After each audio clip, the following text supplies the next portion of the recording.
So how do you actually get people on your email list? This is where a lot of beginners get stuck. So let me break it down. The first thing you need to understand is the value exchange principle. People are not going to hand over their email address for nothing. Those days are over. Everyone's inbox is already full and nobody wants more random emails. So you need to offer something valuable in return. Something that makes them think, yeah, that's worth giving my email for. This is called a lead magnet. Some people call it a freebie, but it's the same thing.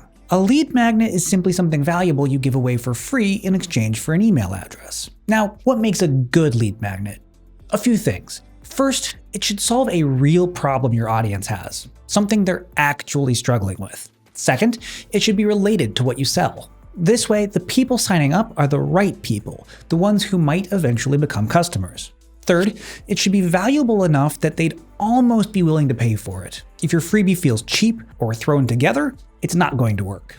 And fourth, give it a clear, obvious name. Don't try to be clever. If it's a checklist for planning a wedding, call it the Wedding Planning Checklist, not some cutesy branded name that nobody understands. Let me give you some examples based on different types of businesses. If you're in e-commerce, your lead magnet could be a discount code, 10% off your first order, or it could be a style guide or a sizing guide. If you're a service business like a consultant, freelancer, or agency, you might offer a free checklist, a short PDF guide, or a mini training video. If you're a local business like a restaurant, you could offer a free appetizer or a drink for signing up. If you're a creator or a coach, exclusive content works great. A resource list, templates, or something your audience just can't get anywhere else. Now, once you have your lead magnet, you need to actually put sign-up forms where people will see them. On your website, that could be your homepage, a pop-up, or a form embedded in your blog posts. On social media, put a link in your bio, mention it in your stories. And if you have a physical location, use QR codes at checkout or on receipts.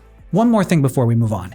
You do not need a huge list to get started. A small, engaged list of people who actually want to hear from you will outperform a massive list of people who don't care every single time.